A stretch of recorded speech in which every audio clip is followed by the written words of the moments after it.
Olá, eu sou Heloísa e o trabalho realizado por mim e pela equipe do Laboratório de Microbiologia Médica da UEM é intitulado Padronização de novos métodos de sensibilidade à colistina em bactérias gram-negativas multiresistentes, o qual apresentou um bom potencial de mercado para implantação nas rotinas laboratoriais. Esse trabalho teve como integrante também Natália Martins Moretti de Carvalho. Fomos orientadas pelas professoras doutoras Maria Cristina Bronharo Tognin e Sheila Bellini Nishiyama, ambas do Departamento de Ciências Básicas da Saúde do campus sede da UEM. Bom, as polimixinas são uma classe de antibacterianos polipeptídicos catiônicos em que a polimixina B e E, também chamada de colistina, são utilizadas como último recurso no tratamento devido à sua alta toxicidade e disponibilidade de outros antibacterianos com menos efeitos colaterais contra, então, infecções de bactérias gram-negativas multiresistentes,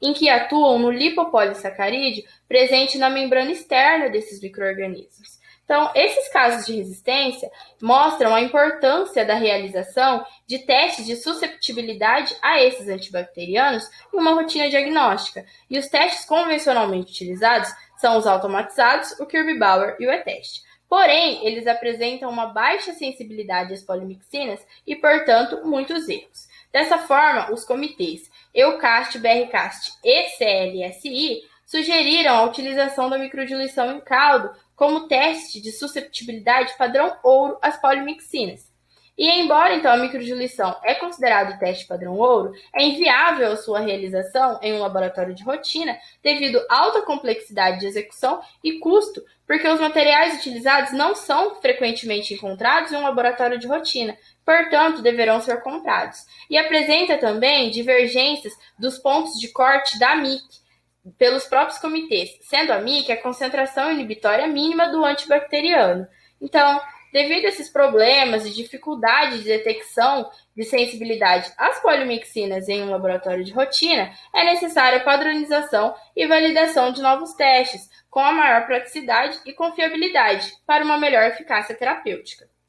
Então, esse trabalho ele teve como objetivo a padronização de 2 métodos inovadores que solucionariam esse problema atualmente enfrentado nas rotinas laboratoriais de dificuldade de detecção de sensibilidade às polimixinas, sendo eles, então, o teste de eluição de disco em caldo e o teste da gota modificado, a partir da polimixina em pó e da polimixina em disco. Então, para essa padronização, foram selecionados 60 isolados, sendo 30 espécies bacterianas fermentadoras, as enterobactérias, e 30 espécies bacterianas não fermentadoras, sendo as pseudomonas e os acinetobacters. Todos oriundos da coleção de bactérias do Laboratório de Microbiologia Médica da UEM e do Hospital Regional Universitário de Maringá. Então, a primeira técnica colocada por nós como solução, então, a esse problema atualmente enfrentado nas rotinas é o teste de eluição de disco em caldo nas concentrações de 1, 2 e 4 microgramas por ml, em que são eluídos discos do antibacteriano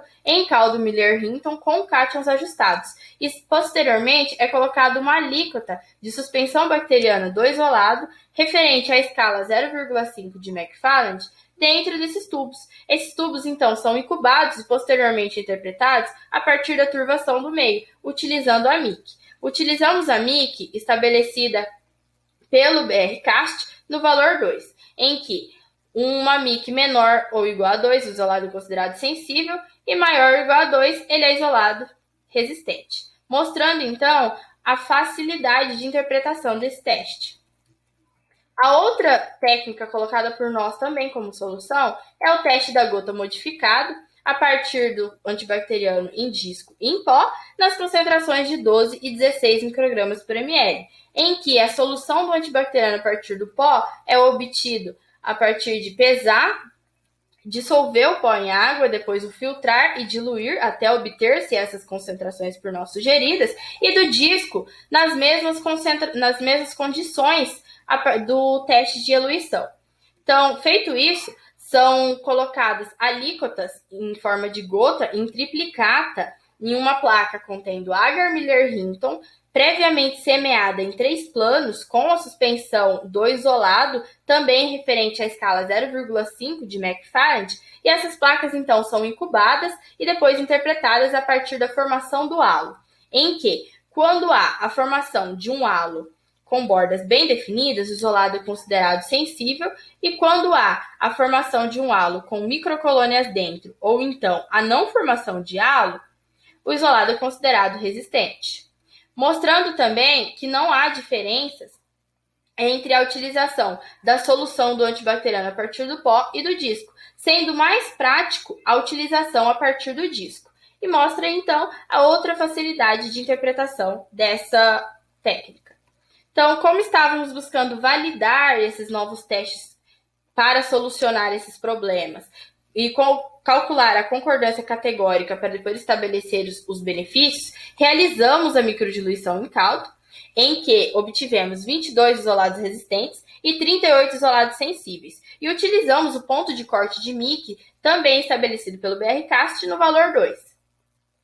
Bom, então como benefícios encontramos o teste de eluição de disco em caldo, nas 3 concentrações por nós sugeridas, atingiu 100% de concordância categórica, em que a concordância categórica é quando um isolado ele é considerado sensível ou resistente no teste padrão ouro, ele também é considerado sensível ou resistente no teste alternativo,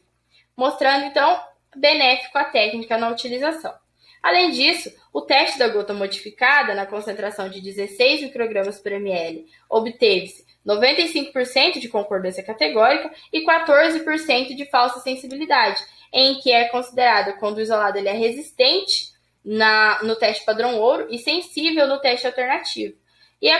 Porém, na concentração de 12 microgramas por ml,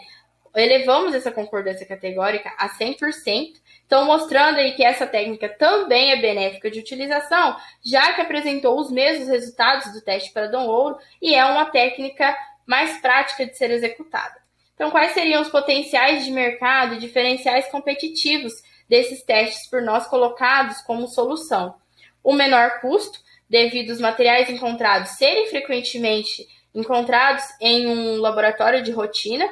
E, além disso, as soluções dos antibacterianos previamente preparadas, se armazenadas em geladeira de forma correta, podem ser utilizadas para a realização de outros testes posteriormente. E a menor complexidade, então, de execução, devido a serem testes práticos e rápidos de serem feitos,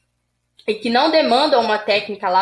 laboriosa de execução, e a maior rapidez de obtenção dos resultados, porque devidamente por isso, porque serem testes práticos e também a leitura de fácil interpretação. Então, concluímos aqui que os testes da gota modificada em pó e em disco, nas concentrações de 12 microgramas por ml e o TED padronizados, apresentaram elevada eficácia, porque tiveram 100% de concordância categórica comparado ao método de referência, e além disso demonstraram ser de fácil aplicação e execução.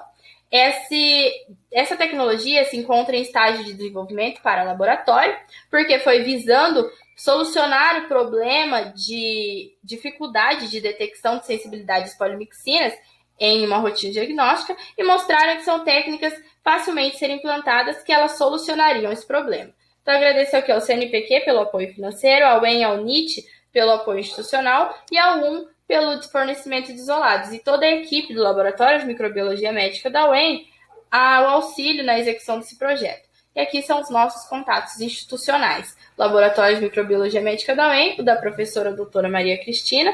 e o do Núcleo de Inovação Tecnológica, o NIT da UEM. Obrigada.